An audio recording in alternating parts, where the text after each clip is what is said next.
Chinese tourists are gradually coming back to the United Kingdom after Beijing lifted COVID travel restrictions in January. Now, there are 11 return flights every week between China and Gatwick. As one of Britain's busiest airports, Gatwick Airport is now fine-tuning its strategy to woo Chinese tourists back.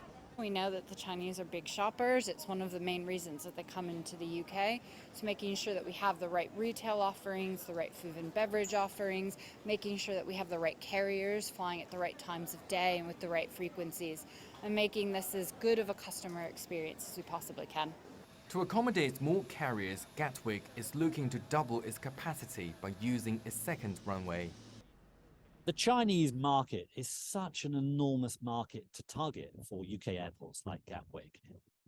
There are more and more travellers from China who want to visit UK and Europe, or combine a visit to the UK with a visit to European cities and European countryside. With that in mind, it makes sense for an airport like Gatwick to talk to Chinese carriers, encourage them to look at Gatwick as a cheaper airport to fly into than Heathrow because the passenger fees are lower.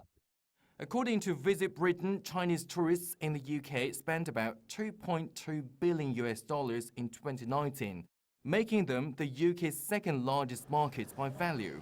But the pattern has been changing, largely because of COVID and Britain's tax policy.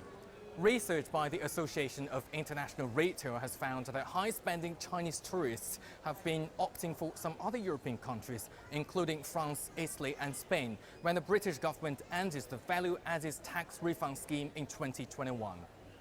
A study shows the absence of spending by Chinese tourists due to the tourist tax costs Britain over $940 million a year. We're working across the industry with different associations and different partners to try and lobby for the return. We've seen a decrease in our retail spend at the airport since the tax-free shopping was removed, and we think it's incredibly important as you look towards the future and you look towards the growth that we want to have here at Gatwick, that it's really important to have that tax-free shopping come back. Many retailers are calling on the government to bring back VAT-free shopping to entice tourists back before the UK falls out of favour completely.